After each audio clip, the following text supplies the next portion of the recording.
Hello and welcome to Shanvi Study Circle, your home to all the B.Ed lesson plans and micro teaching plans. So आज हम discuss करेंगे एक lesson plan history का और हमारा topic है जैन धर्म यानी कि जैनिज्म, है ना। सो देखते हैं। ये हमारे पाठ्य योजना का लेसन प्लान का मेन पेज है, जहाँ पे सबसे पहले हम एंट्रीज फिल करते हैं, जैसे कि दिनांक, कक्षा, विषय, प्रकरण, चक्र यानी कि जो पीरियड होता है ना, और अवधि जो ड्यूरेशन होती है पाठ्य योजना की। फिर हम आते हैं सामान्य उद्देश्यों पे। तो सामान्य उद्देश्य जो होते हैं ये हमारे विषय पर आधारित होते हैं। फिर विशिष्ट उद्देश्य की बात करी जाए तो विशिष्ट उद्देश्य जो हैं ये प्रकरण पे आधारित होते हैं, ठीक।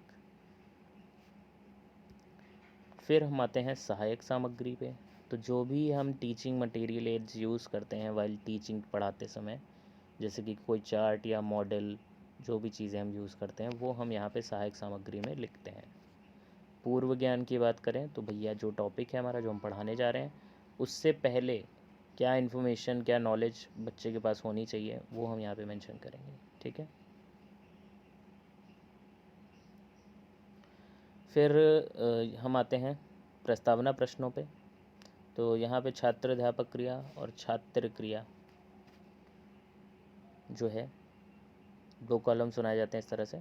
और छात्र अध्यापक क्रिया में जो छात्र अध्यापक होता है, प्यूपिल टीचर, उसके द्वारा 3 से 5 प्रश्न पूछे जाते हैं। और छात्र क्रिया में जो छात्रों द्वारा उन प्रश्नों के उत्तर दिए जाते हैं वो लिखे जाते हैं, ठीक है।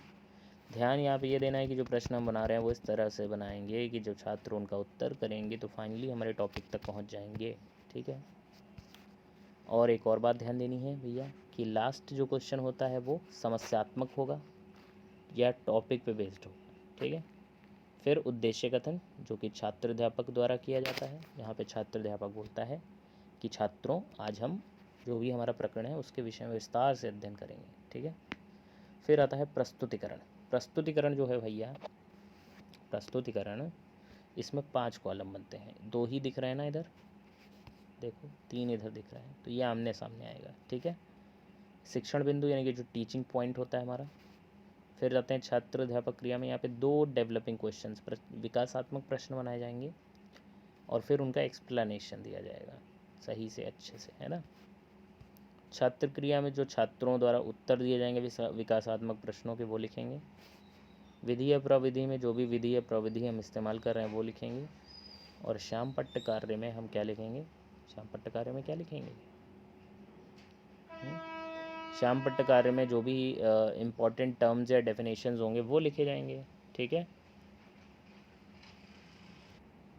फिर ये हमारा दूसरा टीचिंग पॉइंट, उस पर भी 2 विकासात्मक प्रश्न और स्पष्टीकरण।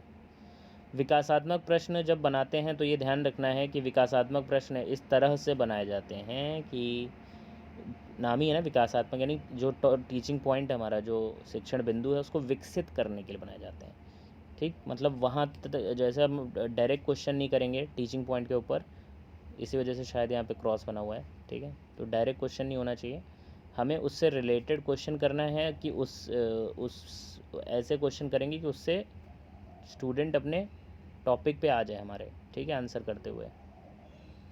फिर ऐसे ही तीसरा टीचिंग पॉइंट, उस पर भी 2 विकासात्मक प्रश्न और उसका स्पष्टीकरण, ये तीसरे पॉइंट का स्पष्टीकरण है। फिर बोधात्मक प्रश्न पूछे जाते हैं भैया। तो जो भी हमने पढ़ाया है पूरे प्लान में, है ना, उसी पे पूछे जाते हैं। 3 से 5 प्रश्न पूछे जाते हैं और इन्हीं के उत्तर हम यहाँ श्याम पट्ट सारांश में लिख देते हैं प्रॉपर एंट्रीज़ के साथ। यहाँ पे एक ब्लैक चार्ट पेपर का यूज़ किया गया है, उसके ऊपर एक सिल्वर स्पार्कल पेन से लिखा गया है, ठीक है। फिर निर्देशन और कक्ष निरीक्षण की बात करी जाए तो यहाँ पे छात्र अध्यापक जो है छात्रों को, श्याम पट्टकार को अपनी उत्तर पुस्तिका में उतारने का निर्देश देता है और स्वयं कक्षा का निरीक्षण करता है। पुनरावृत्ति प्रश्न की बात करें तो यहाँ पे हम सही गलत, खाली जगह भरो, मिलान करो, कुछ भी बना के दे सकते हैं, ठीक। गृह कार्य 2 दिए जाते हैं। पहला क्या होता है, पहला होता है रिटन वर्क, कुछ ना कुछ लिखने के लिए कार्य है। दूसरा एक्टिविटी बेस्ड होता है, कुछ ना कुछ काम करने के लिए, एक्टिविटी करने के लिए दिया जाएगा।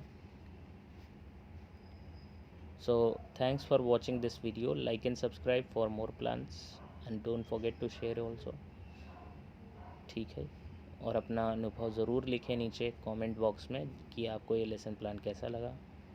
ठीक है, और अगर किसी और सब्जेक्ट के लेसन प्लान चाहिए हों तो वो भी आप लिख सकते हैं।